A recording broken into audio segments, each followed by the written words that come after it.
नमस्कार दोस्तों, स्वागत है आपका एक बार फिर से आपके अपने चैनल पर, जिसमें देश दुनिया की सभी बड़ी और ज़रूरी खबरें आपको बताएंगे, जिसमें जिक्र होगा चीन का, पाकिस्तान का, अमेरिका का और भारत का। और दोस्तों सारी खबरें आपको बताएंगे, लेकिन उससे पहले अगर आपको भी देश की सेना और पीएम मोदी पर पूरा भरोसा है और अगर आप भी ऐसा मानते हैं कि मोदी है तो हर जीत मुमकिन है, तो आप अभी इस वीडियो को लाइक ज़रूर कीजिए। और अगर चैनल पर नए हैं तो लाल बटन को दबा के चैनल को फ्री में सब्सक्राइब करके घंटी बजाकर कमेंट में लिखिए चाहे। दोस्तों सबसे पहली और बड़ी खबर में आपको बताएंगे कि ताइवान पर मंडराया चीनी हमले का खतरा, अमेरिका ब्रिटेन ने तैनात किए 3 एयरक्राफ्ट कैरियर। दूसरी बड़ी खबर में जिक्र होगा कि बॉर्डर पर पाकिस्तान की नापाक हरकत, पंजाब के गुरदासपुर में उड़ता दिखा ड्रोन, बीएसएफ जवानों ने कर दी फायरिंग। तीसरी बड़ी खबर में जिक्र होगा कि भारतीय वायुसेना चीफ का पाकिस्तान पर हमला, बोले चीन के साथ पश्चिमी सैन्य तकनीक करता है साझा। चौथी बड़ी खबर में जिक्र होगा कि लद्दाख से सटे तीन एयरबेस पर तैनात है पीएलए वायुसेना। इंडियन एयरफोर्स के चीफ ने कहा कि एयरक्राफ्ट शेल्टर्स बना रहा है चीन। और पांचवी बड़ी खबर में जिक्र होगा कि पीएम मोदी ने वीडियो कॉन्फ्रेंसिंग के जरिए मध्य प्रदेश में स्वामित्व योजना की कर दी है घोषणा।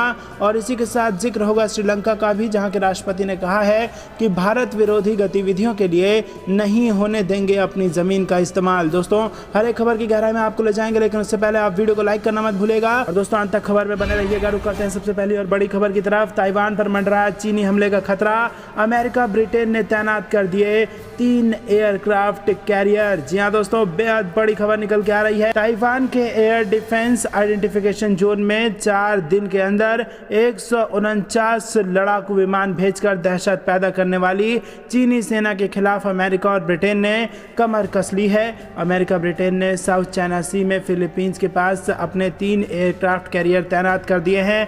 महाविनाशक क्षमता से लैस ये एयरक्राफ्ट कैरियर दुनिया भर में अमेरिकी ताकत का प्रतीक माने जाते हैं। और इस बीच चीन की दादागिरी से अमेरिका और ड्रैगन के बीच रिश्ते काफ़ी तल्ख हो गए हैं। चीनी खतरे को देखते हुए अमेरिका के 2 और ब्रिटेन का नया एयरक्राफ्ट कैरियर किलर मिसाइलों से लैस डिस्ट्रॉयर के साथ फिलीपीन सागर के पास अभ्यास कर रहा है। इस बीच विशेषज्ञों का कहना है कि चीन भले ही डराने के लिए फाइटर जेट ताइवान के पास भेज रहा है, लेकिन अभी ड्रैगन के हमले का खतरा नहीं है। उन्होंने कहा कि ताइवान को लेकर चीन बड़ी चाल चल रहा है और आगे भी वो इस स्वशासित द्वीप पर दबाव बनाता रहेगा। विशेषज्ञ ने कहा कि चीन अपने इच्छा के मुताबिक ताइवान के खिलाफ अपना दबाव बढ़ा रहा है और घटा रहा है, लेकिन वो अपने एकीकरण के लक्ष्य को पूरा करने तक इसे जारी रखेगा। रुक करते हैं अगली बड़ी खबर की तरफ। बॉर्डर पर पाकिस्तान की नापाक हरकत, पंजाब के गुरदासपुर में उड़ता दिखा ड्रोन, बीएसएफ जवानों ने कर दी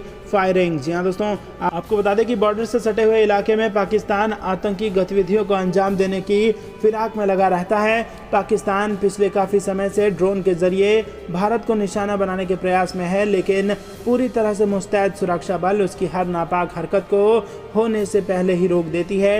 एक बार फिर से पंजाब में पाकिस्तान का ड्रोन देखा गया है। पिछले कुछ महीनों में सीमावर्ती इलाकों में ड्रोन के मिलने की घटनाओं में वृद्धि हुई है। पंजाब के गुरदासपुर जिले में मंगलवार को बीएसएफ के जवानों ने पाकिस्तानी ड्रोन को देखा। बीएसएफ की बाहड़ वाडला पोस्ट और कांसी पोस्ट की शाम को आसमान में उड़ते ड्रोन पर नजर पड़ी, जिसके बाद सुरक्षा बलों ने गोलीबारी शुरू कर दी। महिला कांस्टेबलों ने पाकिस्तानी ड्रोन पर 18 राउंड फायरिंग की। इसके अलावा बीएसएफ के अन्य जवानों ने भी 5 राउंड फायरिंग कर दी। 2 दिन पहले जम्मू के फालियन मंडल इलाके में ड्रोन ने कई हथियार गिराए थे।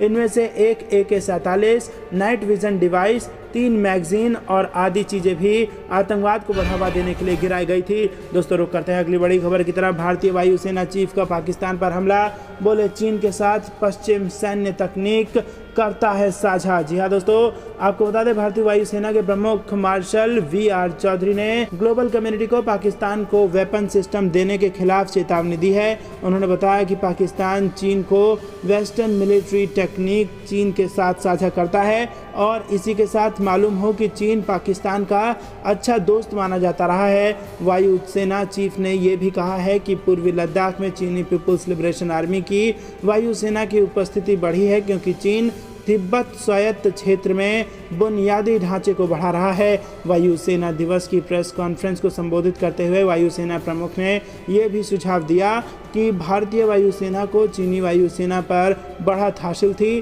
फिर चाहे उसी समय ही क्यों ना जब पीपुल्स लिबरेशन आर्मी एयरफोर्स पूर्वी लद्दाख में भारतीय क्षेत्र के बहुत करीब 3 ठिकानों पर निर्माण कर रही थी। तो दोस्तों भारतीय वायुसेना चीफ ने पाकिस्तान पर हमला बोला है। दोस्तों रुक करते हैं अगली बड़ी खबर की तरफ। लद्दाख से सटे 3 एयरबेस पर तैनात हैं PLA वायुसेना। इंडियन एयरफोर्स चीफ का बड़ा बयान। जी हाँ दोस्तों, आपको बता दें कि air chief marshal VR Chaudhari ने कहा कि ईस्टर्न लद्दाख से लगे 3 एयरबेस पर चीनी वायुसेना अब भी तैनात है। भारतीय वायुसेना प्रमुख के मुताबिक इंडियन एयरफोर्स 2 फ्रंट के खतरे से निपटने में सक्षम है। चौधरी ने कहा कि डिसएंगेजमेंट को लेकर चर्चा चल रही है, लेकिन चीन बड़ी तेजी से इंफ्रास्ट्रक्चर डेवलपमेंट कर रहा है। इंडियन एयरफोर्स प्रमुख ने कहा कि इससे हमारी तैयारी पर कोई असर नहीं होगा। वायुसेना दिवस से पहले नए IAF चीफ ने अपनी पहली प्रेस कॉन्फ्रेंस में कहा कि मुमकिन है कि चीन इंफ्रास्ट्रक्चर डेवलपमेंट की वजह से अपनी सेना को जल्द तैनात कर दे, लेकिन इसका भारतीय एयरफोर्स के ऑपरेशंस में कोई फर्क नहीं पड़ेगा।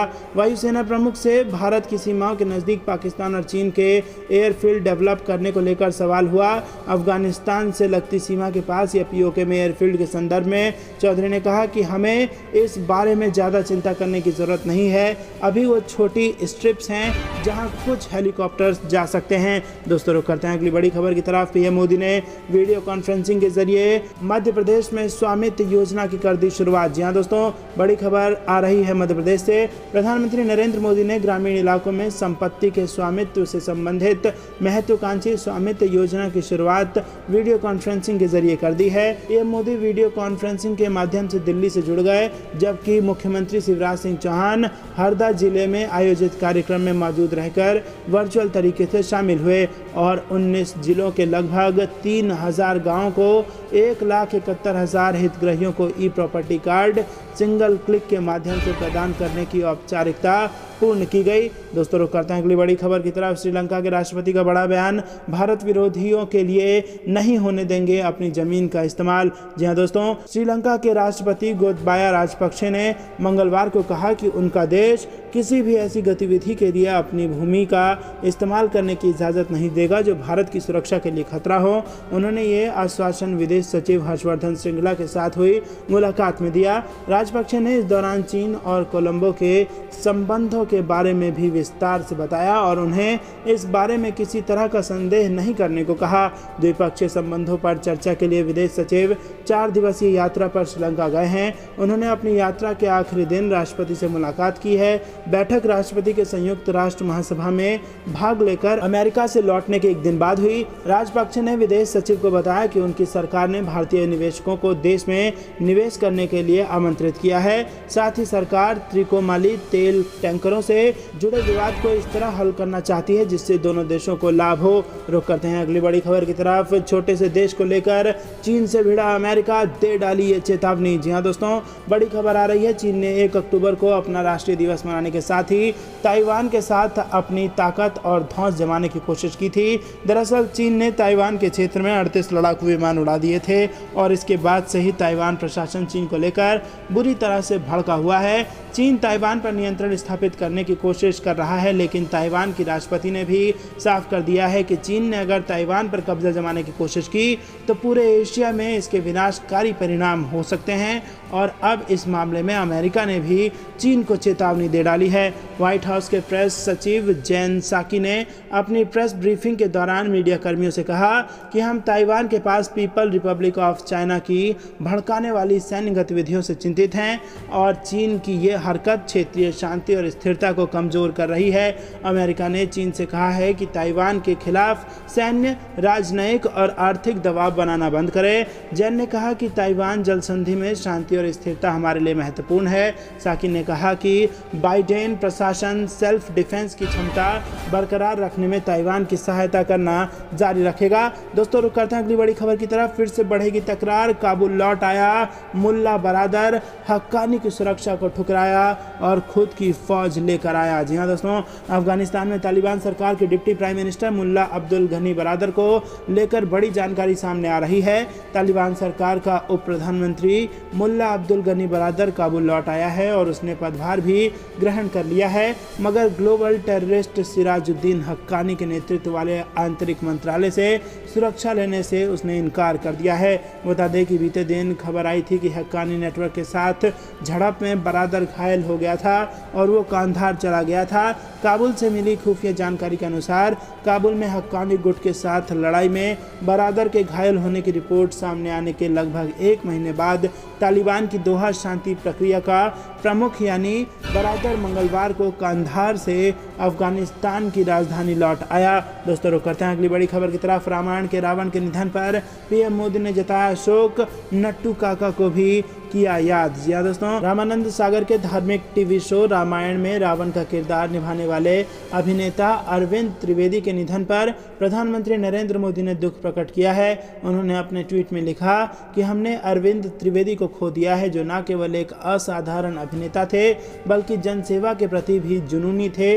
भारतीयों की पीढ़ियों के लिए उन्हें रामायण टीवी धारावाहिक में उनके काम के लिए याद किया जाएगा। प्रधानमंत्री नरेंद्र मोदी ने अरविंद त्रिवेदी के परिवार के प्रति संवेदना व्यक्त करते हुए उनके साथ एक तस्वीर भी ट्वीट की है और इसके अलावा पीएम मोदी ने तारक मेहता का उल्टा चश्मा के किरदार रहे नट्टू काका के निधन पर भी उन्हें याद किया। प्रधानमंत्री मोदी ने नट्टू काका ताइवान ने दे दी है चीन को चेतावनी, कब्जा किया तो पूरे एशिया में होगा विनाश। जी हाँ दोस्तों, ये बेहद बड़ी खबर निकल के आ रही है। चीन और ताइवान के बीच तनाव बढ़ता जा रहा है और 1 अक्टूबर को चीन ने अपना राष्ट्रीय दिवस मनाया था और अपनी सैन्य शक्ति का प्रदर्शन करते हुए चीन की पीपुल्स लिबरेशन आर्मी ने ताइवान के रक्षा वायु क्षेत्र में 38 लड़ाकू विमान उड़ाए थे।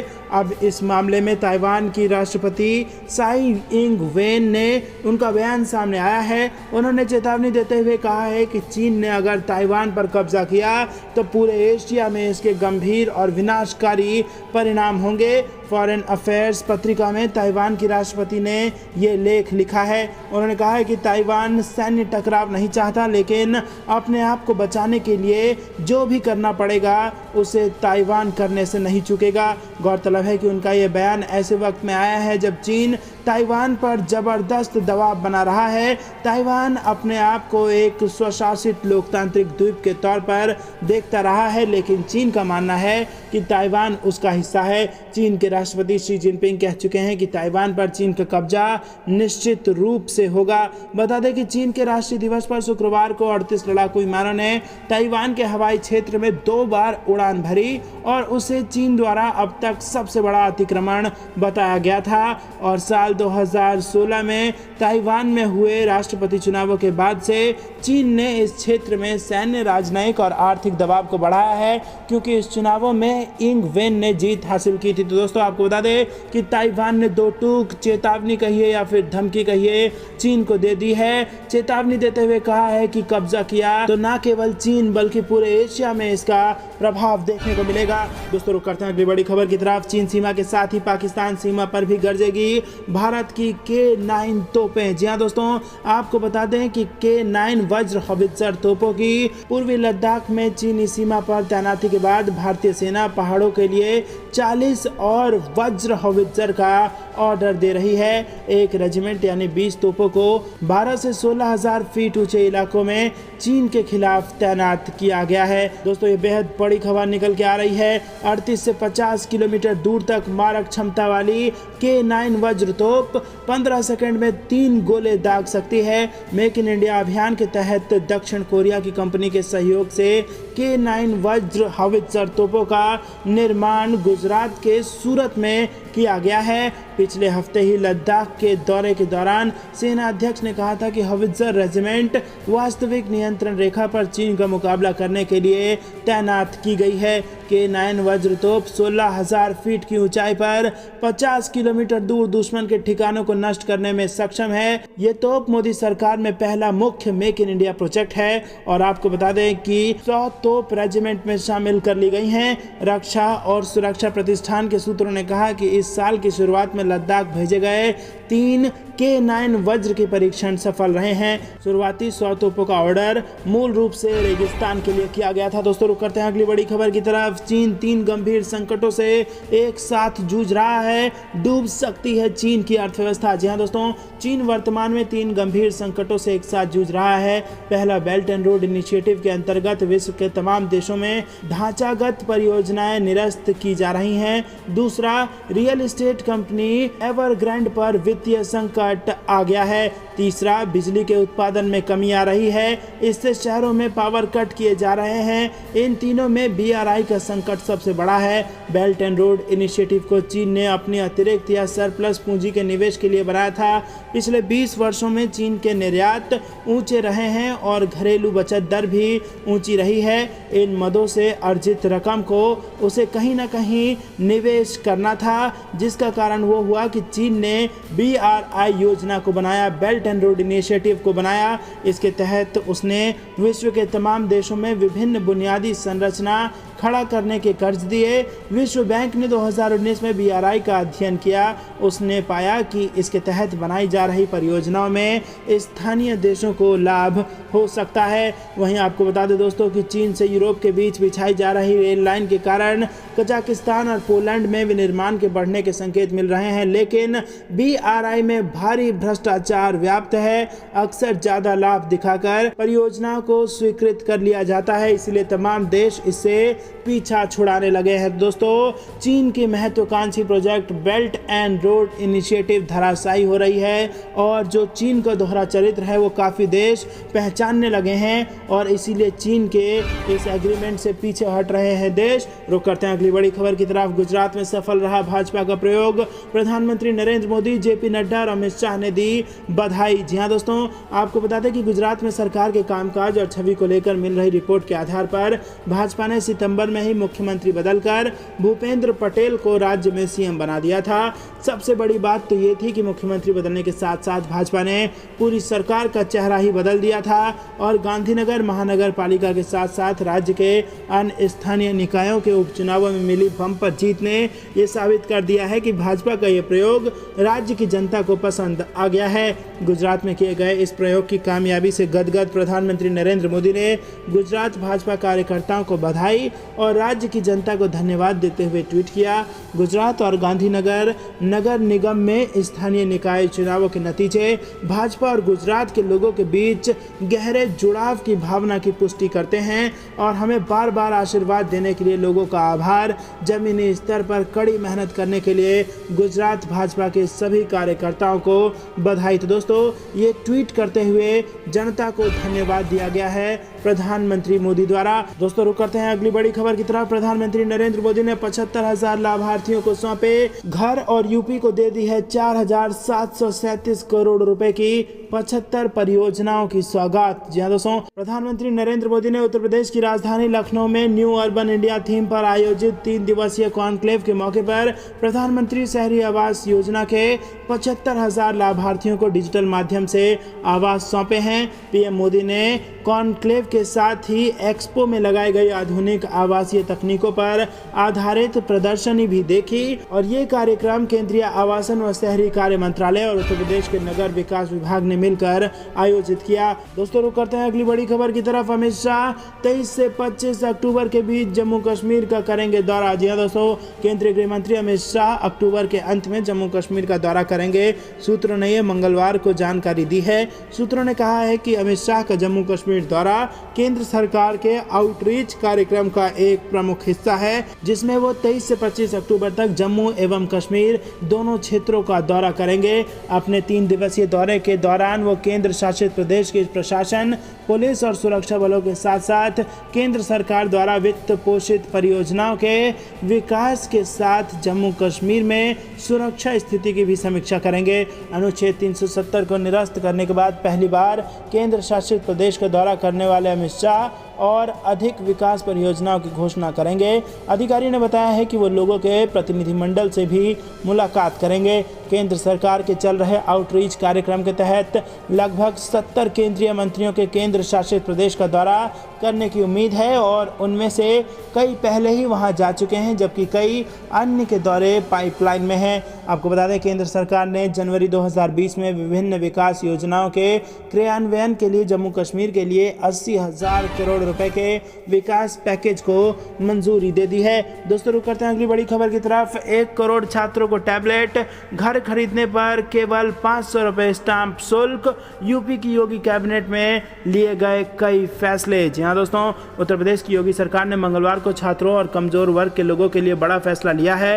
राज्य कैबिनेट की बैठक में 1 करोड़ छात्र छात्राओं को टैबलेट देने का ऐलान किया गया है। इसके साथ ही आर्थिक रूप से कमजोर वर्ग की सहायता के लिए भी योजनाओं की घोषणा कर दी गई है। योगी सरकार टैबलेट योजना पर 3,000 करोड़ रुपए खर्च करेगी। योगी सरकार आर्थिक रूप से कमजोर वर्ग की सहायता के लिए। तो दोस्तों, ये थी दिन भर कुछ बेहद जरूरी और बड़ी खबरें। अंत तक बने रहने के लिए बहुत बहुत धन्यवाद। देख रहे थे आपका अपना चैनल द इंडियन टीवी। जाने से पहले वीडियो को लाइक और लाल बटन को दबा के चैनल को फ्री में सब्सक्राइब करके घंटी बजाकर कमेंट में जय हिंद जरूर लिखिएगा। जय हिंद, जय भारत।